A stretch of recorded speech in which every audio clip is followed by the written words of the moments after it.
le cliché dans la mémoire collective concernant les croyants s'apparente plutôt à une grenouille de bénitier qui, à peine sorti de son église, ne manque pas de médire, ou encore à ce vieux célibataire taciturne, propre sur lui, de doigts curature de pantalon. Enfin, les clichés sont nombreux.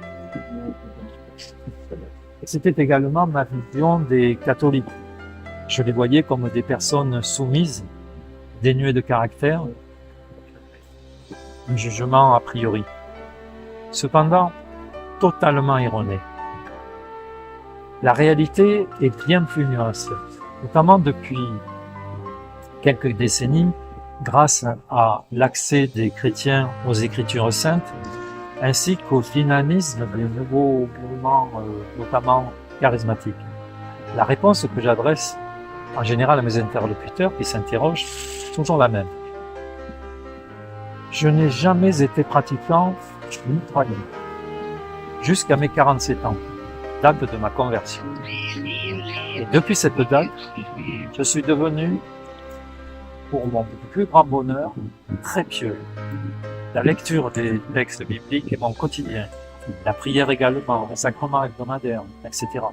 Et pourtant, je ne suis toujours pas croyant.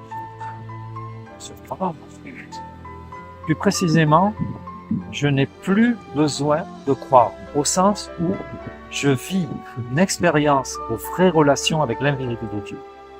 Avec un être bien vivant, le Christ. Je lui parle, il me répond. Évidemment, cela n'a rien à voir avec nos relations humaines.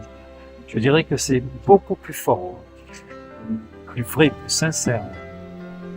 La foi est de cet ordre. De cet ordre-là. La croyance, de surcroît les croyances, s'apparentent plutôt à de la superstition. L'opium des peuples. Garde son prénom. D'ailleurs, il y a beaucoup plus de personnes qui croient sans problème à des charlatans, de foutouilles, et de façon addictive dépensent des sommes folles. Ils consultent voyants, guérisseurs, magnétiseurs, et même certains pseudo-chrétiens ont ce même parcours. Malheureusement, je dirais. Jésus disait à la Samaritaine, si tu savais le don de Dieu. Il n'y a que l'expérience personnelle pour ouvrir la porte de cette relation avec Dieu qui dépasse tout ce que l'on pourrait formuler, imaginer, penser. C'est un autre paradigme, inaccessible à la compréhension humaine. Inaccessible tant que l'on n'a pas accueilli cette grâce. Cette grâce incommensurable, beaucoup trop belle pour s'en priver, et pourtant bien concrète lorsqu'on l'accueille. Tout dans sa vie va prendre sens. Cependant, rien à voir avec la cité des bisounours. Un ami nouvellement converti me disait « À présent, ma vie va changer. Je me sens déjà moins agressé. » Ma réponse « Tu n'as pas bien compris. Les agressions que tu subissais à ton travail ne vont pas s'atténuer. Bien au contraire, elles vont décupler. » Et je revois encore son visage se refermer. La foi véritable, c'est-à-dire mise en pratique au quotidien, provoque inexorablement de l'agressivité, voire des persécutions. Persécution et agressivité dues à la jalousie. Qu'a-t-il donc de plus que moi celui-ci, ou celui-là, ou celle-là? Cependant, il est vrai que tu te sens plus du tout agressé, au sens où tu comprends par grâce que la personne face à toi est manipulée par une force qui la dépasse. Car oui, la lumière existe, elle existe bel et bien, mais son contraire également, le côté obscur de la force en quelque sorte.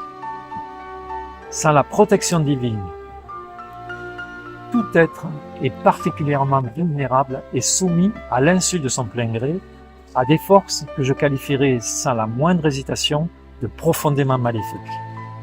Et je sais de quoi je parle, malheureusement. Il faudrait plusieurs pages et de nombreux enregistrements pour développer cette réalité bien factuelle et pas très intéressante au demeurant. Sinon, pour prévenir du grand danger, notamment de ces consultations ésotériques, de la confusion qui naît de ces relations. C'est loin d'être anodin, mais Dieu nous a voulu totalement libres. Il y a sur cette terre suffisamment de lumière pour voir clair et suffisamment de ténèbres pour se perdre.